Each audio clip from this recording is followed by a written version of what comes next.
Namaste and welcome to Prayas. The life of a woman is not easy compared to that of a man.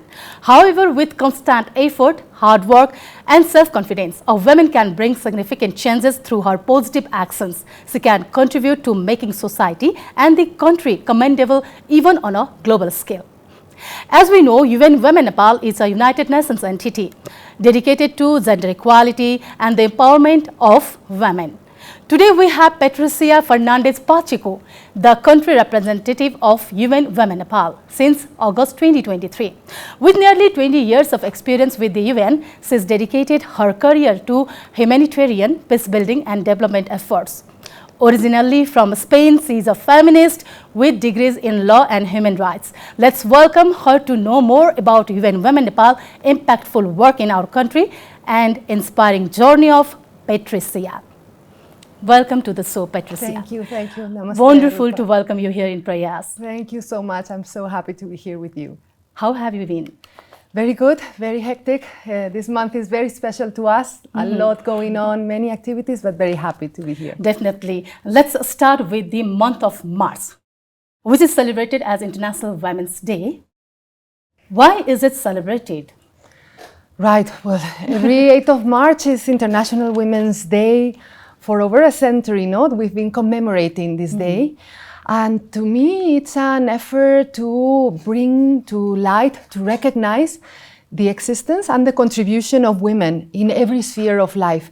From the UN side, for instance, we started commemorating only in 1975, so it's almost 30 years ago.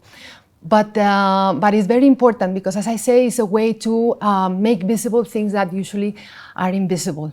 And perhaps I can give you an example, and I don't know if this will be familiar to you here in Nepal, but oftentimes I've heard, for instance, in one country where I was serving, they were organizing this book fair, And suddenly they were inviting all these authors and editors, etc. And suddenly we saw like the selection of all the names, it was all men, And we said like, but how about women? And they said like, no, there are no women. No? And this sentence of there are no women is oftentimes the explanation for no, women, there are women writers, as there are women doing many things, scientists, creators, politicians, contributing in so many ways. But we have to make a specific effort to recognize their existence and then contribution. And this is why we commemorate. And in every moment of the history and in every country, there are certain topics. We started talking a century ago about labor rights, civil rights, the right to vote. And every time the agenda evolves to different topics, this time around we'll be talking about investing women, the need to invest in this powerful agenda. Exactly. The theme of this International Women's Day is Invest in Women, Accelerate Progress. Can you put some light to this theme? Right. Yes, indeed. The reflection that is right now, a global reflection, let's say, is the fact that we are in a moment that is very complex for the humanity, not only for Nepal, where we are facing a climate emergency, really, where we have a world full of armed conflicts and where we have seen, for instance, if you compare 5 years ago, the number of people and women and girls living in conflict-affected countries has doubled. We are still in a world that is recovering from a health pandemic that has very severe impact, in every aspect of life, but definitely in the economies of many countries. So with all this multi-layer crisis that we see in the world, we feel that the talent, the capacity of 50% of the population, because we're not talking a minority group, we're talking about half of the population, needs to come in with all their capacities, with all their talent to inform the solutions that are needed for all these challenges. So I think the reflection is that investing in women's rights is not only something that is fair, like it's a human rights issue, but it's also the most intelligent investment that you can make. If you unlock that potential, we will be able as humanity to solve many of these issues, because we've seen that when women are included, everything changes, economies grow, peace is more sustainable. There are benefits not only for them, but for the society as a whole. As we talked about in off-year, that the care work that you just mentioned is an interesting topic for so many audience. Do you think implementing care economy in Nepal is easy? Well, this is an agenda that is now I would say, one of the most important topics of conversation globally. And more countries are realizing the potential that is in what is called care economy. That is no other thing than to recognize, precisely linked to what I was saying about the social norms, that there is this invisible work that has been done historically by women and girls, this work that has been from taking care of the household, the kids, but also it's extensive to taking care of those that require some kind of help, elderly, people living with disability, etc. And this kind of work that it seems like it's invisible and therefore has not been remunerated or recognized by the economies as an economic contribution. But more and more we're realizing how important it is for sustaining life, for the well-being of the societies, of a family, of a community, and of a country. But we need to invest in that, and we need to also make sure that this is not at the expense of women's potential. No? This capacity that we need to unlock necessarily requires addressing the issue of care. Care that usually is unpaid or underpaid, no? And even when it's paid, this is also a part of what we need to invest. So it's a very, very important agenda. I think it's very relevant for Nepal, indeed. As you mentioned, most of the care work goes unnoticed, unpaid or underpaid. I just want to give my example. I am a mother of 2. When I complete work here in my office, then I go back to home for do my other work. So whatever I worked in my home, that was never noticeable. Exactly. So can you give more examples in Nepal scenario? Absolutely. This is exactly the reflection that all of this work that is being done is economically valuable and it should be seen as a contribution to the economy of a country.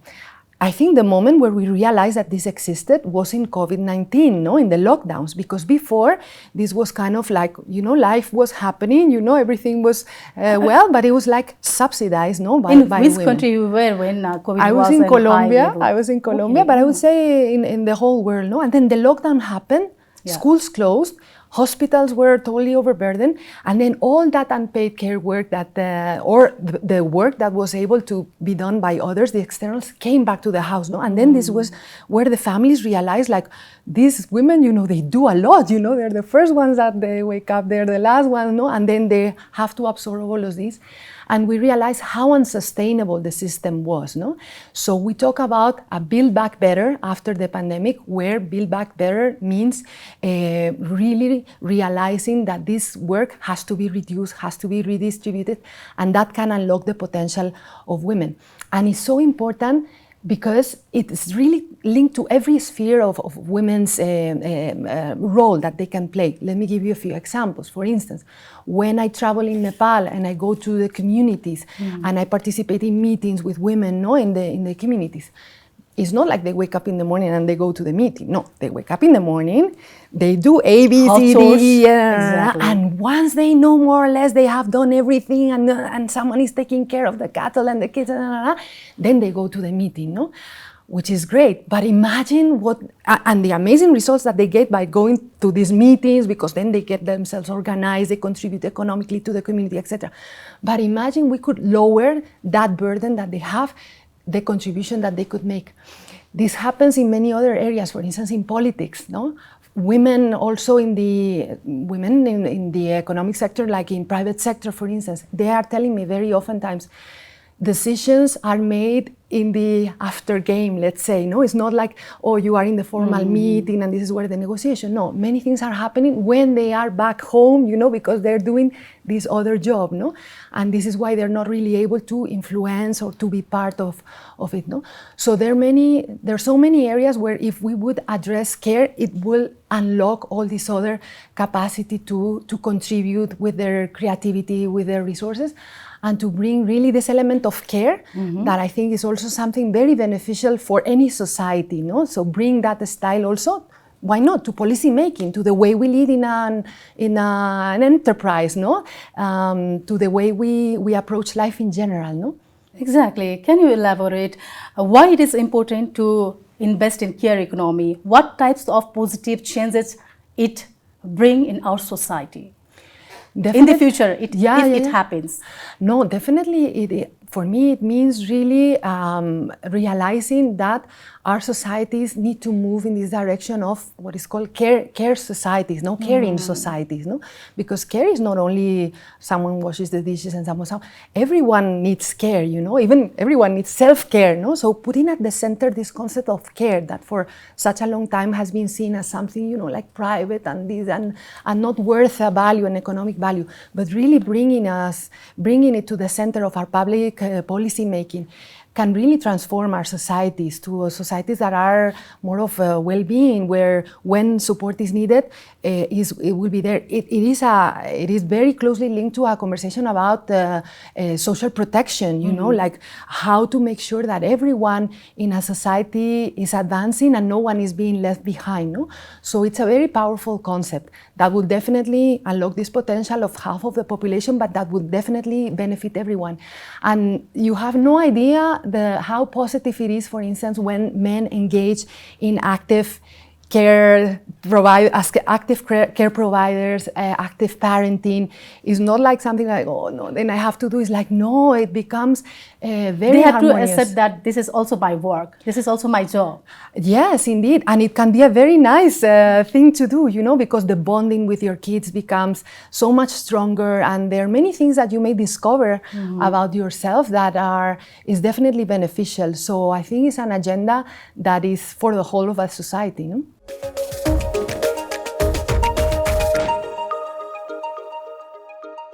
So what do you suggest should be done for this sector in Nepal especially? Also, please highlight what UN Women is doing for that. This is an agenda that has been, in a way, explained with an acronym or with like three big words that start with R, so the three R's. And this is a little bit what we're following as an agenda to guide the efforts of Nepal. On the one hand, as I said before, we have to start by recognizing, you know, this that was never seen as being economically important in a society. We have to bring light to it and to recognize it. And recognize in macroeconomic terms also means measuring. So for instance, we are supporting time use surveys that show the amount of time that is being used in this unpaid care work to also show the economic value of this work. In Nepal, for instance, we've seen that 85% of the unpaid care work is done by women and girls, and this is 6 times more than the work being done by men. The ratio is very big. If you compare it to Asia, for instance, it's 4 times more, no? The gap between men and women. In Latin America, is twice as much or 3 times more in the rural areas. Gender disparity is everywhere. It's huge. It's everywhere, but in Nepal it's very big, you know, 6 times more is one of the highest in the whole region, no? So yes, I think having an idea of the amount of time, no, and recognizing this contribution that is being provided, no, I think that's the first step. The second step would be reduce as much as possible, because sometimes by investing in either services, public services, you know, that daycares, you know, like means of transportation or technology. There's a lot of technology that can reduce also the amount of time used in this unpaid care work. This can really mean a very important impact, no, in terms of the care economy.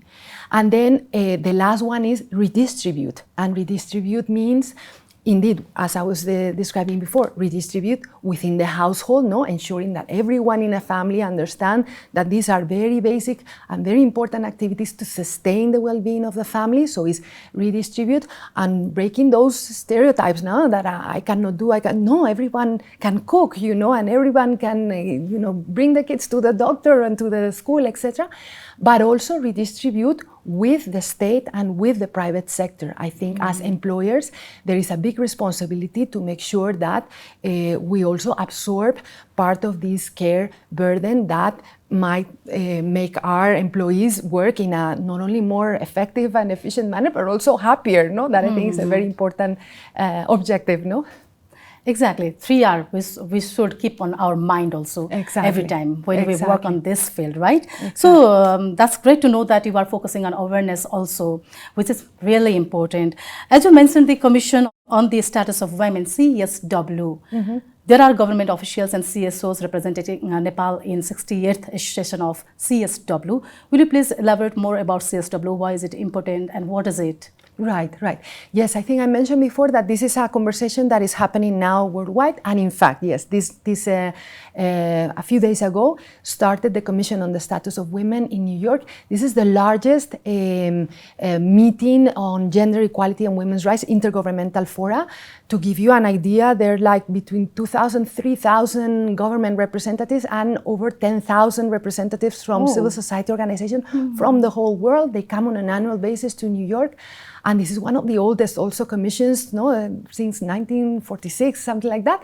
It has been happening, So it's a very important fora to have those topics that are of a concern for the world in a given moment. And the focus of this year is, in fact, thinking about the poverty of women and girls and the need to invest to reduce that poverty. And one aspect of this poverty is time poverty. What we were discussing about care is this time poverty in which most women Everything's live. get connected with time poverty, right? Exactly. And if we don't address this time poverty, we will not be able to really not only achieve gender equality, but there are the Sustainable Development Goals. There are these goals that we have committed to as a humanity and as member states to be achieved by 2030. If we don't address gender equality, and for us, care economy is not a mean in itself, but it's a tool to achieve all the other development goals that we are aiming to achieve in the few years that we have. So it's a very critical conversation. It is a time where government delegations go, they share also what they're doing. They remain accountable, because also they're accountable to each other and also to their respective civil society members that are there. They learn from each other, so I think that's also very powerful. And perhaps the most important thing is there are some agreed conclusions that come from the Commission on the Status of Women. How do we take those conclusions and we bring them back to the country to guide the implementation? And imagine, for Nepal, it is so relevant because we are about to, or the government is about to finish the 16th development plan, the roadmap for the next few years in terms of development.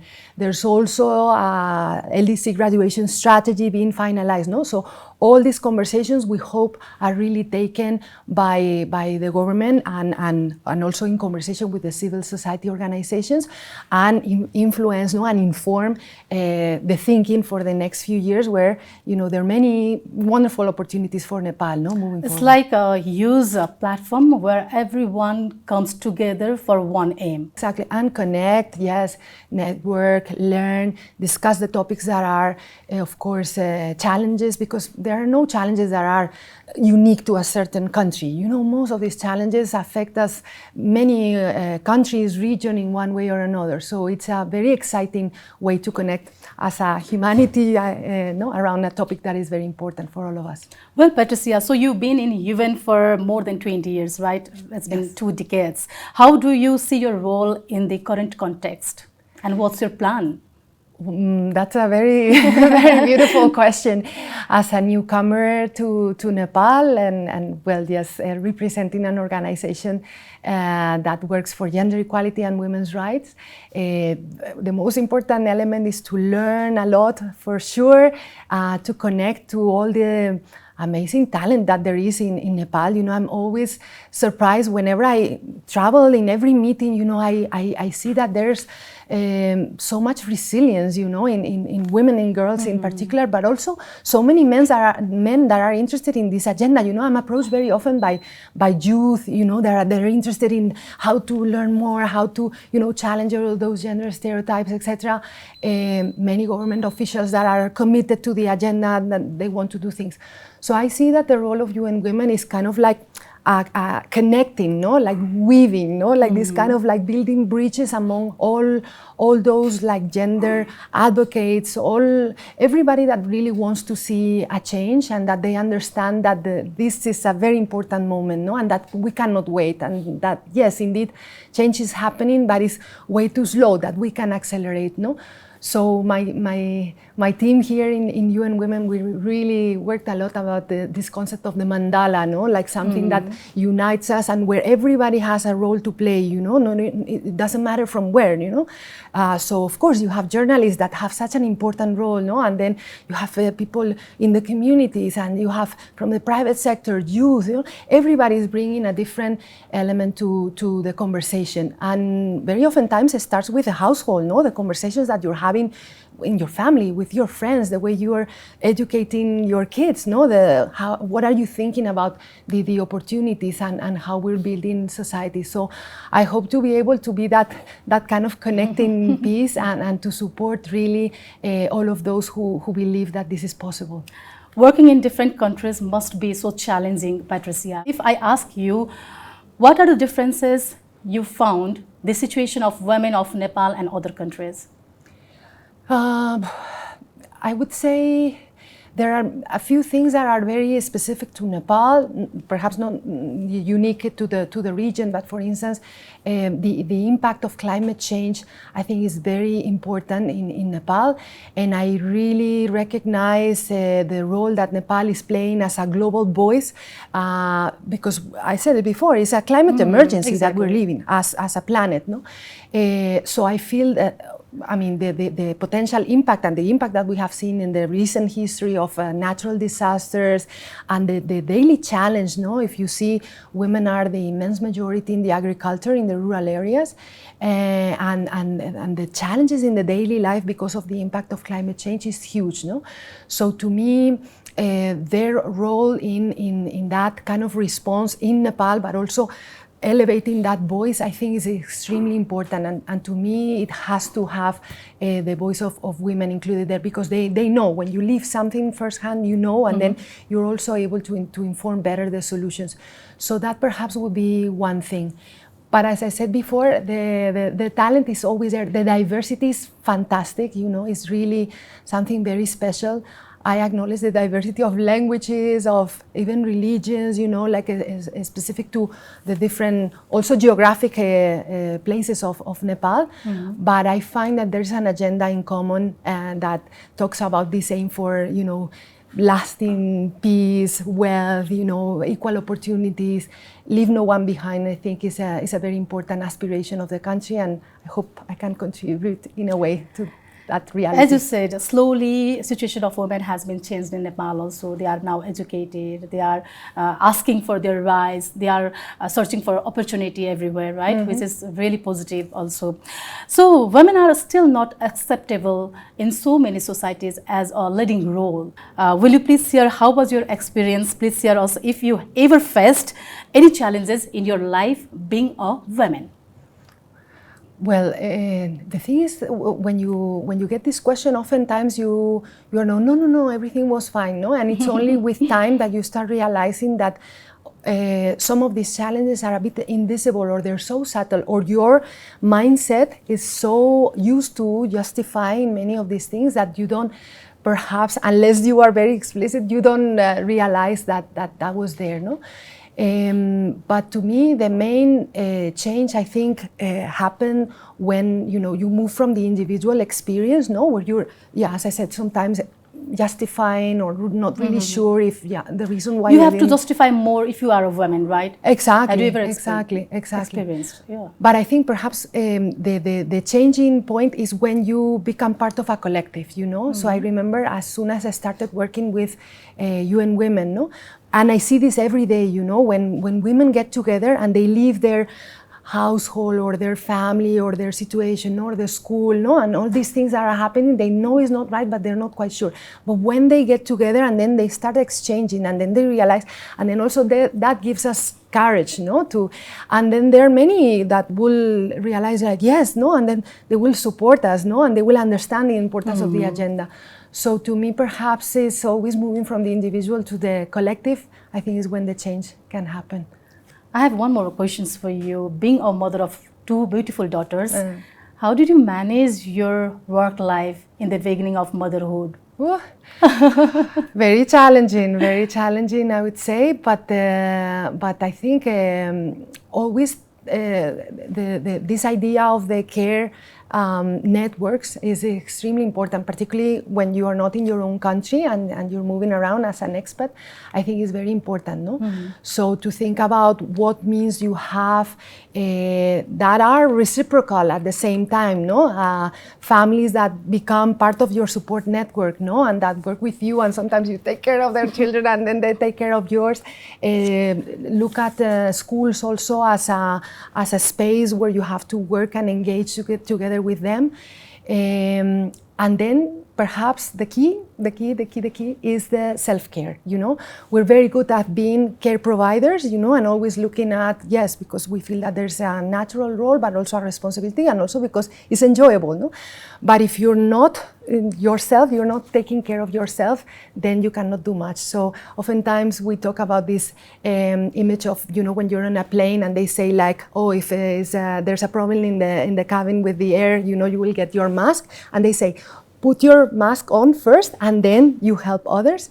I feel with care is a bit the same, no? Like your if health you are is more okay, important. you Your have to self-care be. is more important. You have to be, yes, yes, because if you're not okay, you cannot provide care. So this is why having some time to invest in yourself, in the collective, in learning, in resting, you know, in doing things that are good for you, that gives you energize, keeps you energized, that nurture you, it's so important, so you also can give back to your family, to your community, to your work. Exactly. I just said mostly women who are doing double or triple roles as at home, at workplace, to look after their kids, they have to take care of themselves also, Absolutely. mentally and physically. Absolutely, absolutely. As we wrap up today's conversation, I would like to ask your vision and plan as a country representative of UN Women. So well, perhaps in addition to what I mentioned before, like being this kind of connector, no, being this force, no, that creates bridges and that links, because I think one of the most usual challenges that we face is the fact that we spend so much energy fighting among those things that we disagree that we forget about the things that we agree, no? So like really keeping our focus on the common agenda. And hopefully understanding that, as I said before, gender equality is not just one topic that is discussed only in this specific fora, but that it is the topic if we want to achieve anything, you know, from economic and sustainable growth to peace, to really addressing the challenges of climate change. So I hope we can also open spaces at the table for many of these advocates to be there in the larger conversation and to contribute in a very positive manner to Nepal and to the dream of their people. Best wishes for your successful tenure in Nepal. Thank you so much, Rupa. In the end, do you want to share any messages to our audience? Well, perhaps yes, this message around gender equality. Yes, indeed, it is important when we make decisions in public policies and the reflection around investment. But there is so much each and every one of us can do in our immediate life, in the way we challenge those stereotypes, certain things that we see around us in our immediate circle of friends, of family, in the workspace, and that little moment of questioning something. It takes courage, I can tell you. It takes courage because oftentimes it's about questioning also our own privileges or questioning something that we have learned our whole life and that we think it's fair. But once you gather that courage, it really can be translated in a huge transformation for the family, for the community, and also for the countries. So dare to be part of this amazing journey. Thank you for your insightful thoughts and wonderful talking to you. Thank you very much. Likewise. Thank you so much, Rupa. I enjoyed so much. Thank you for watching Prayas. Today we discussed even women's efforts to empower women and promote gender equality in Nepal. That's all for today. Keep watching AP1HD television. Thank you and namaste.